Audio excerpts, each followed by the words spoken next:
Troisième portion d'entrevue en ce qui concerne le suivi du conseil de ville de la municipalité de Sainte-Catherine-de-Hatley pour le mois de novembre 2020. On a augmenté substantiellement la subvention, le financement qu'on donne à l'organisme Partage Sainte-Catherine-de-Hatley.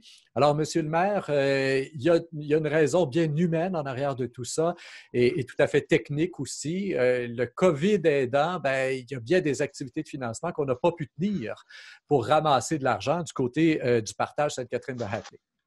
Oui, c'est exactement pour ça. Puis en sachant ce que tout le monde vit présentement, on a la chance d'avoir des bénévoles qui veulent s'en occuper. Bien, on va faire l'effort d'offrir un peu plus d'argent cette année. C'est environ 600 $ qu'on mettait par année. Là, on passe à 1 000 $. On pense que c'est la bonne place d'investir. On sait qu'il y a aussi la banque alimentaire qu'on va aider de ce côté-là, qui doit nous aider au niveau du partage, couvre une partie de notre territoire. Puis les gens qui sont dans le besoin, gênez-vous pas pour faire des approches. Puis si on doit faire plus, je pense qu'on a une responsabilité collective de ce côté-là.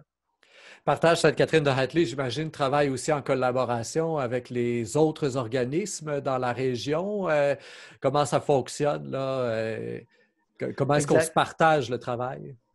Bien, la partie terrain, c'est vraiment Partage Sainte-Catherine qui le fait.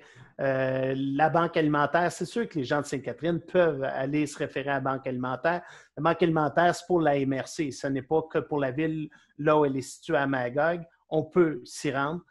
Question de proximité puis de connaissance des gens sur le territoire. Il y a toujours un côté de confidentialité à tout ça. La période qu'on a plus dure, on ne tient pas non plus qu'elle soit connue par tout le monde. Je pense qu'on a des gens responsables qui le font de belle façon. C'est pour ça que la confiance est là avec Mme Saint-Onge, qu'on encourage à continuer de ce côté-là. Puis, si elle a besoin d'aide, n'hésitez pas de leur offrir les services, ceux qui ont un peu d'énergie à mettre de ce côté-là, parce que je pense que c'est toujours le problème, c'est d'avoir des bénévoles dans ces belles causes. Et justement, vous disiez, on peut les contacter. Ça fait quelques fois que vous le soulignez. N'hésitez pas à les contacter. Comment est-ce qu'on le fait? Je vous prends un peu à brûle-pourpoint, là, mais est-ce qu'on a quelque part, pas trop loin, les coordonnées, soit un site web ou un numéro de téléphone pour quelqu'un qui voudrait faire une démarche auprès de Partage Sainte-Catherine-de-Hatley? Je ne sais pas si au niveau de la directrice, elle a ces données-là. Nous, souvent, on passe par la direction qu'on a affaire au partage.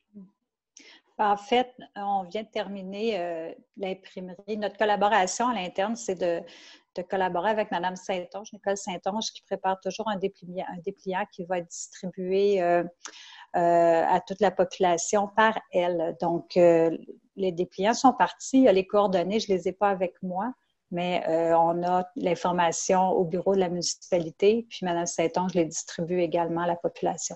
Donc, d'ici quelques jours, voire quelques semaines au maximum, tout le monde va avoir eu dans sa boîte aux lettres un dépliant de Partage Sainte-Catherine-de-Hatley.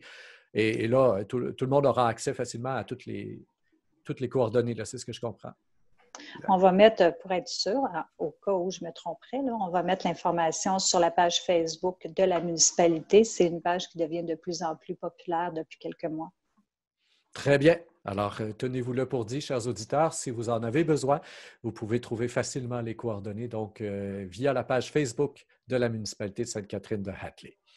Je vous rappelle que pour le mois de novembre, nous avons 2 autres portions d'entrevue. Une première dans laquelle on fait un bilan COVID, zone rouge pour l'Estrie. Une deuxième dans laquelle on parle du nouveau contrat avec la Société protectrice des animaux de l'Estrie.